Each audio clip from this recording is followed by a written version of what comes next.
Hi everyone, I'm Eddie from AD-Link. So today I'm going to share about our autonomous driving solution. Our customer is our autonomous vehicle. They're doing like robo-taxi, autonomous truck. In this kind of system, the system needs to navigate through a complex environment and make AI decisions in real time.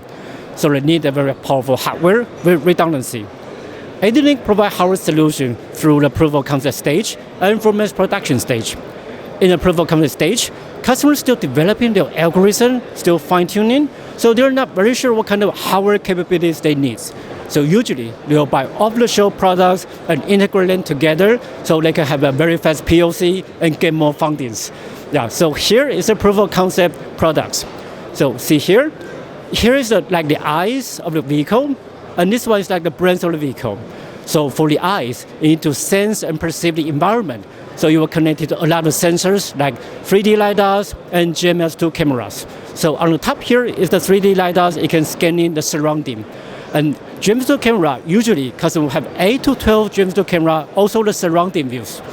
So GMS2 camera is raw data, high definition, can transmit over than 50 meters and power over a coax.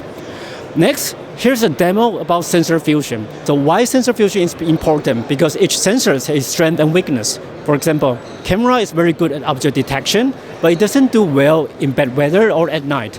But 3D data is very accurate even during the night. So here is a demo of sensor fusion. We can combine the strength of both sensors together. So for example, here, you can see the persons and distance. So you can combine those information together and get this information from the eyes, then to the brains. So here we use the ROS with NVIDIA Jetson base inside and support the GMS2 camera with far cables. Next, after you've seen the environment, those information will transmit to your brain. So the brain needs to do a lot of calculation in a very short time, like localization, sensing, position, do the prediction of all the objects surroundings, and then do the planning, navigation, and control. You can see a lot of text in a very short time. So we have these powerful computing units, Intel Xeon CPUs, NVIDIA GPUs, and also CAM to control the car. So next, we'll see another demo. It is for the simulation.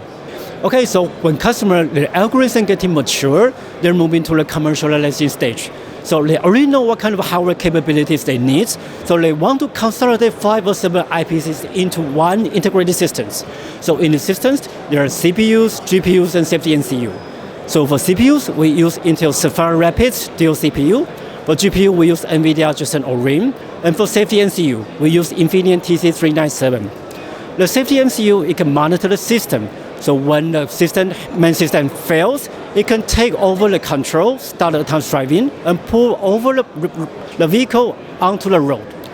So you see this system is very powerful, integrated a lot of ICs, so also the power consumption is very high. For example, it can go up to more than 1,000 watts.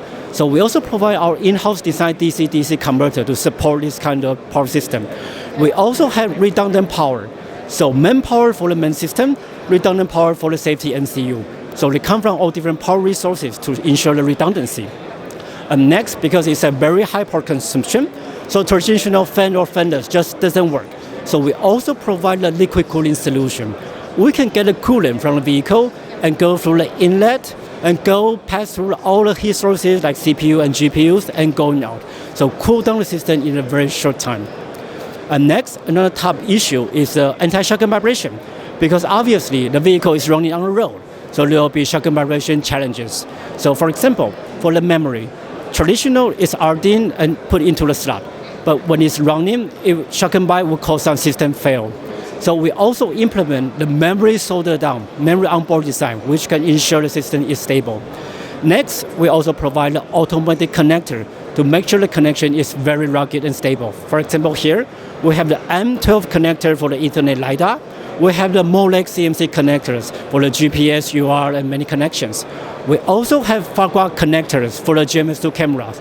All of these are included in the automatic connectors. Yeah. And next one special is the time synchronization. As I mentioned, that we have a lot of different sensors. We need to ensure the timestamps are the same. So For example, our customer, they want to have the external time sources from a GPS and then use the GPS time as a baseline.